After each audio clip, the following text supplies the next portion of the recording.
Hi friends, welcome to அன்பு இல்லம்.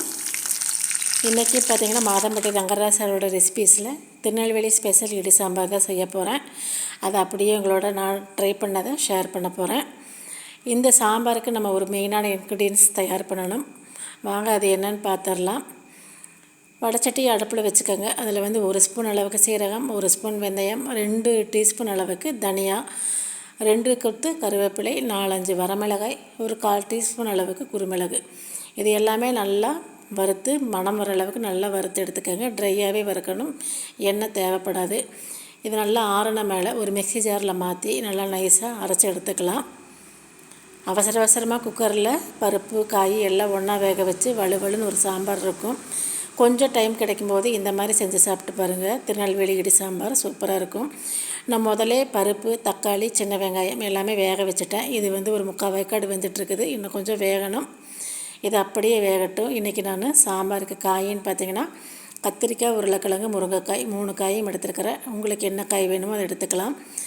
வீட்டிலையே அரைச்சி வச்ச சாம்பார் பொடி 1 ஸ்பூன், கொஞ்சமாக உப்பு, பெருங்காயம், மல்லித்தழை, கரைச்சி வச்ச புளி. நம்ம வேக வச்ச இந்த பருப்பெல்லாம் பார்த்திங்கன்னா நல்லாவே வெந்துருச்சு. பருப்பு, வெங்காயம், தக்காளி அதெல்லாம் வந்து இது கூடவே நல்லா சேர்த்து ஒரு கலக்கி விட்டுடலாம்.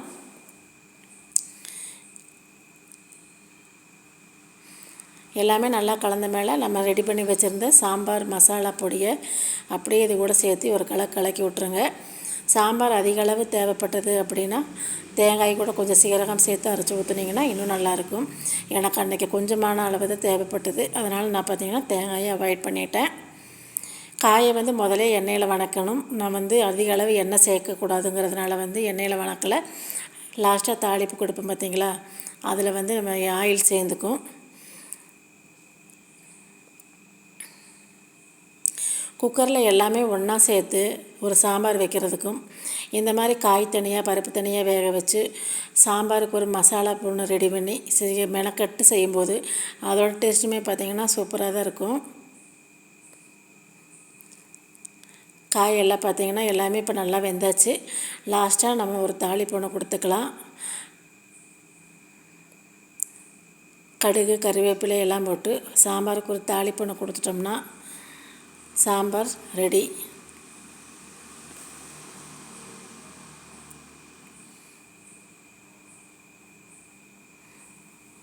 அவ்வளோதாங்க. இட்லிக்கு, சாதத்துக்கு எல்லாமே பார்த்திங்கன்னா வெண்பொங்கல் இந்த மாதிரி ஐட்டத்துக்கு திருநெல்வேலி ஸ்பெஷல் இடி சாம்பார் மாதம்பட்டி ரங்கராஜ் சாருடைய ரெசிபி சூப்பராக இருக்கும். நான் ட்ரை பண்ணி பார்த்துட்டேன். நீங்களும் ட்ரை பண்ணி பார்த்துட்டு எப்படி இருக்குன்னு சொல்லுங்கள்.